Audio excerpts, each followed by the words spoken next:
course, you all know we have a board of trustees. That's the group of people that manage the operation of the school. Our board of visitors was established about 15 years ago. And this is kind of similar people who have been who are alums of the school, been very supportive of the school, but tended to live in different parts of the country, so live far away from Pittsburgh. So the Board of Visitors is a group that we've invited back annually to be part of a joint meeting with the Board of Trustees today and to really engage in some strategic conversations about the school and about the future of the school. So we're always excited to have their input here. So here's the first question. What advice would you give our students as they plan their studies and future endeavors in order to pursue a career like yours or in a related field? Okay, well, I think as you started off, it's definitely a zigzag. I would love to tell you I had some great plan to end up in a tech company, but I graduated in 1987, which is sadly well before most of you were, all of you were born.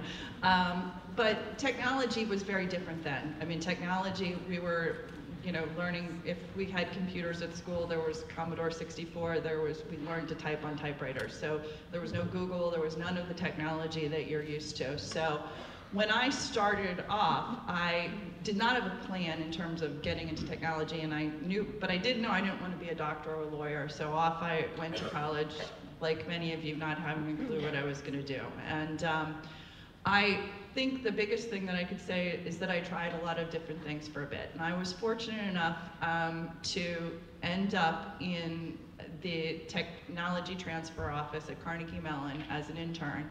And then I was then able to go in and work with early stage seed capital companies in technology as my first job in the 90s. This is still well before the internet and a lot of different things that you think are commonplace. But what I was able to see there in terms of working in technology transfer and what I was able to see in the early stage seed funding that I was working with was a lot of different interesting ideas in technology, and it opened my ideas to a lot of things that could be changing and how new technologies and new companies got started. So in late 90s, I was able to leave where I was working and start in what was an emerging technology company. And this is in the time when the Googles and the Lycos and all were just getting started. And the idea was that the technology, that video itself would become as searchable as text, and that there were technologies that were going to change the future. And I was able to take a chance and go do that, and I have had the good fortune of being able to be there for the last 16 years. But I think the biggest thing that I would say is that if you're interested in entrepreneurship, you're interested in technology, you should try a lot of different things as early as possible, because you'll be surprised where you might end up. I'm running our North American sales team. When I was sitting here, I don't even think I knew what running a sales team was or the importance of that. But I learned over time, and I guess my one other piece of advice relative to that was that sales is something that is incredibly important if you're interested in going into business. And I did not appreciate that until one day I had the good fortune of listening to Jack Welch speak at a conference, and he was the then outgoing CEO of GE, and he had said, 50% of the CEOs come from a sales background. And businesses, and if you want to be in any business, and it's not just a technology business, if you want to be a doctor or a lawyer, there's a customer component to that. So one of the things in my very first job that my very first boss made me do, even though I had graduated from Carnegie Mellon, is they made me be the receptionist, and at that time that was, phones were answered, there were no voicemail, etc. But it was important to learn that customer relationship and that interacting with people. So I think that at the stage you're at, if you have the opportunity to be a waitress or a receptionist or do some jobs that are customer facing, you're going to learn a lot about people interaction, and people interaction as you grow in your career in terms of managing people is incredibly important, regardless of whether or not you decide to start your own business and be in high tech or go to be a teacher and have to work with students or whatever path you choose. I'm going to focus on two pieces of advice that I have for you particularly during your college experience. Also applicable for those of you that have a few more years here in high school, but I'm going to focus on that college experience. And my 2 pieces of advice have to do with how to approach your experience outside of the classroom. Number 1, work on becoming an outstanding leader of people, okay? Leadership correlates very highly with success in entrepreneurial ventures and in businesses. And as you know, leadership is about having a vision about where you want to take your group. But focus on your people skills.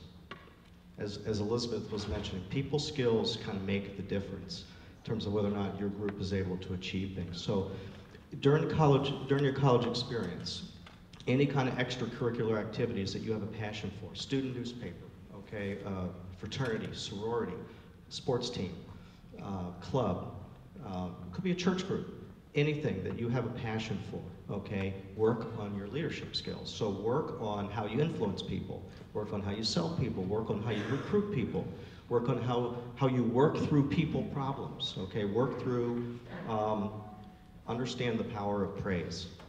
I think a lot of great leaders really understand the power of praise. So practice these skills while in college, because they're going to come in handy when you get into your business career. Number 2, make a difference. While in college, make a difference. Achieve something amazing.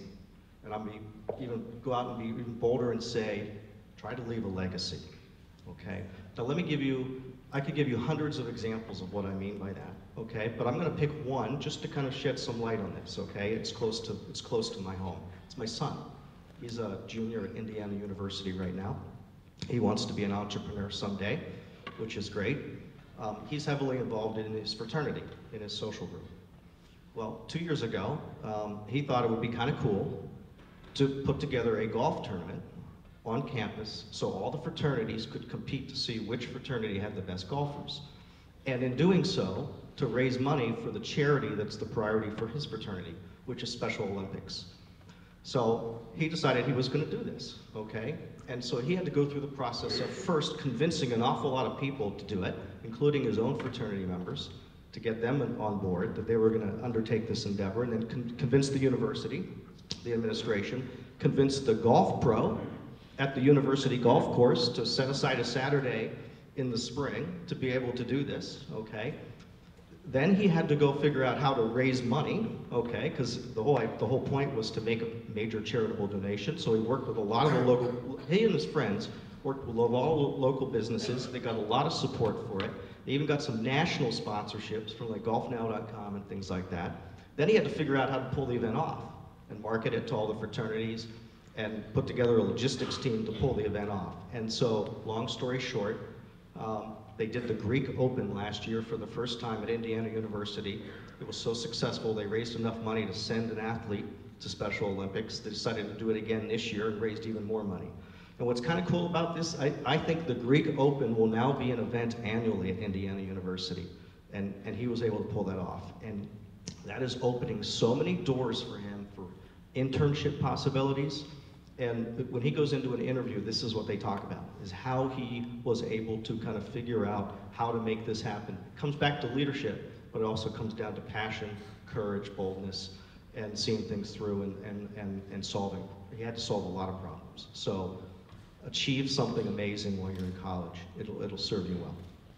That was so uplifting, and now I'm going to tell you to get ready for failure.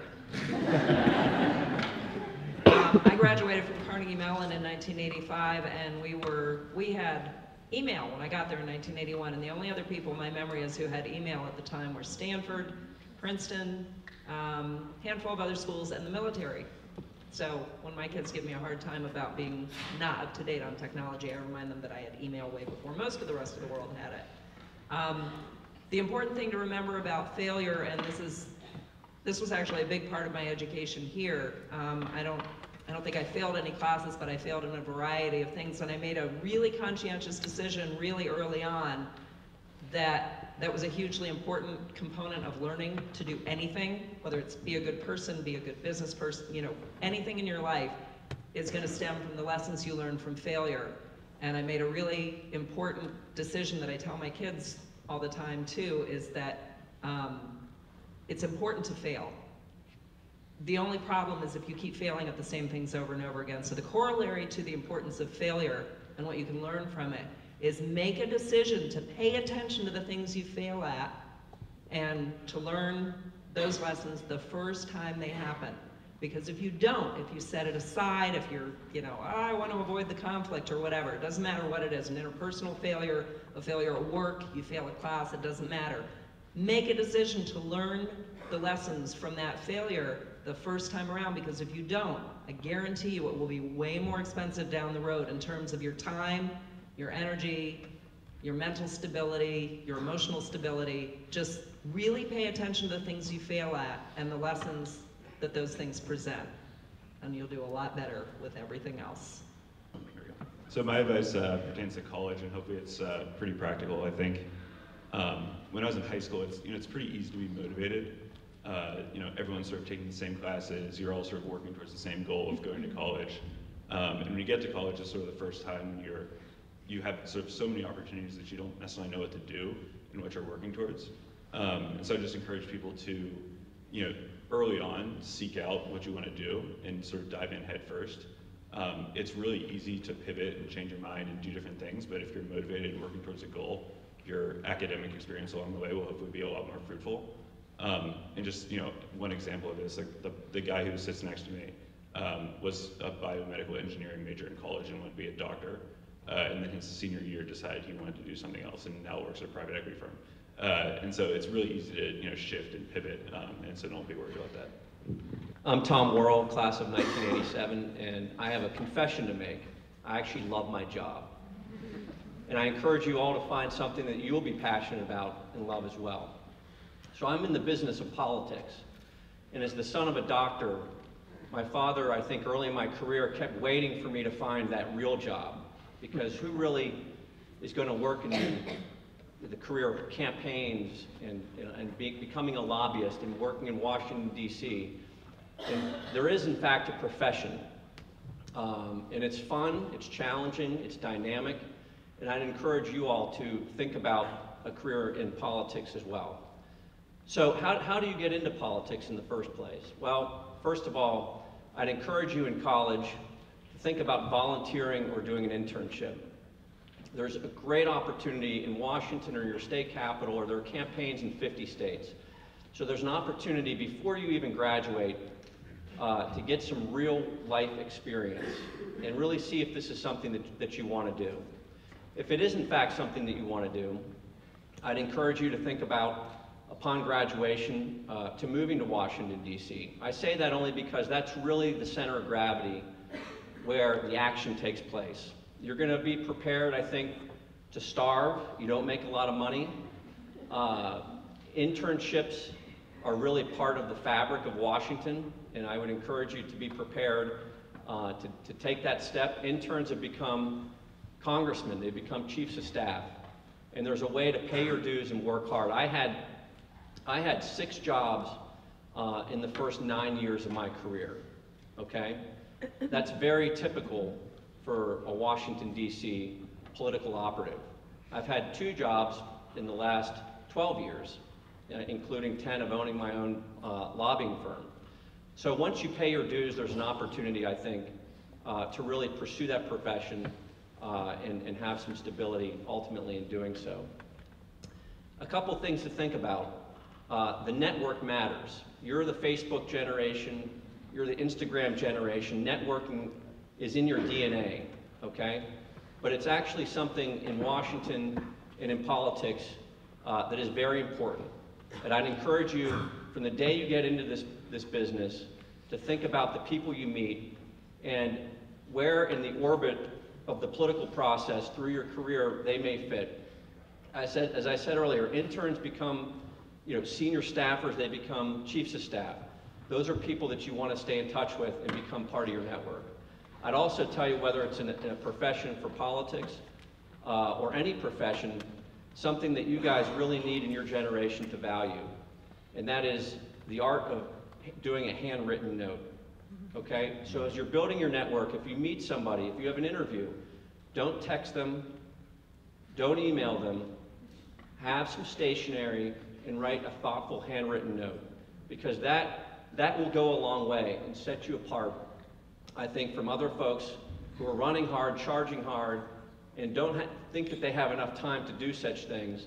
And it'll really, I think, set you apart in a way that people will know that you took the time and you're thoughtful in that regard. So again, I'd encourage anyone who's interested in the dynamic business of politics.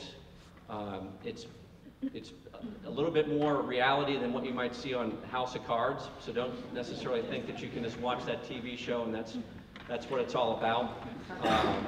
But at the same time, it's something that I think if you have a father who's a doctor or in a different profession, don't let them tell you that you can't make a job in the political world, because in fact you can. Coach or teacher at Shady Side that impacted your career path or life in general? Liz, we'll start with you. Sure. Well, I think I would be reluctant to single one person out, because I think the entire experience here, the entire collective, was what really helped me immeasurably, and the ability to think critically and to be able to pivot, because life is going to change and things are going to, whatever your plan is, it's not going to be how it's going to work out. I think that's the most important thing. And so that being said, I think I was particularly impacted both by my history and my economics professors. One of the things that I learned is that, you know, I was always very interested in history. That was one of my majors along with business. And not because I had a particular interest in learning about history, but history, you can learn a lot from history in terms of critical thinking. Lots of new things are going to happen, new technologies are going to come and go, new businesses are going to come and go. But there's something that you can learn from the past that can help you inform the future. And if you always remember that when you're looking forward, from your experiences in your first job to your failures to your successes, there's something that you can learn from history that will always help you as you go forward. And I think that was probably one of the most important things that has helped me. Alex? Okay, so my first answer is my father. He was at Shady Side for 35 years. He taught Latin. He was director of college counseling. He was the varsity baseball coach, and then got asked to coach the varsity basketball team for a while. Took him to a state championship back in the mid-90s. He was so supportive of all the crazy ideas that I've had in my life, and Shady Side and all that, and that made a big difference. Plus just watching how he interacted with all the students, being very supportive of the choices that they were making on the baseball field or in their college selection or whatever. But you can't relate to that, because most of the people in the room don't know my father. So let me give you an answer you can relate to. Joe Felder, okay?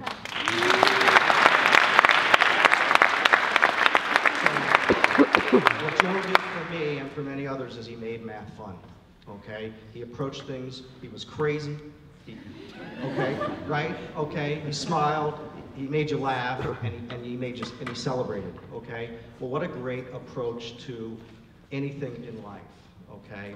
You know, the tough problems that we all have to face in life, and life in general, and your work, if you can make it fun.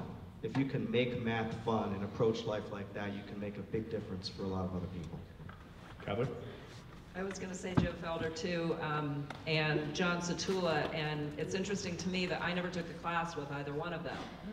But it says a lot of good things about Shady Side and the sense of community here, that despite the fact that I never took a class with either of them, they always acted really glad to see me. They came to see me when I was in plays or when I was singing on stage. They were great to my kids when my kids were here. And Alex's dad, Alex Howson, is actually the one who sat across the desk from me in the fall of 1980 and said, "You should go to Carnegie Mellon." And I was like, okie doke. So that's where I went, because it's the only school I got into. CMU was my safety school, believe it or not. So yeah, there were a number of teachers I thought were terrific here, but the only two you would probably know the names of are Joe Felder and John Satula, and I think it's very, very telling that I never took a class with either one, much to my regret. But they were so good to me and so supportive and so kind. Dan? So I think it's hard to boil down to one teacher or coach. You know, all of my teachers I thought were sort of culture carriers and really an integral part of the school. One thing I thought that was great about Shady Side was that despite being a great academic institution, it also cared a lot about athletics. And I think it's a great experience because it's sort of the one time in high school when you're not working for yourself, you're working as part of a team. And your attitude matters a lot, and it has an impact on the people around you. And so I think that's just, great learning experience and leadership experience, even if you're not, the best player on the team, which I wasn't, so. So the teacher or coach that had the most profound impact on me is somebody that I spent 4 years with, and that's somewhat unusual, I think, at Shady Side, because in most instances, your teachers you have for a semester or for a year. And this particular coach you would know as your athletic director. And Coach Deal was...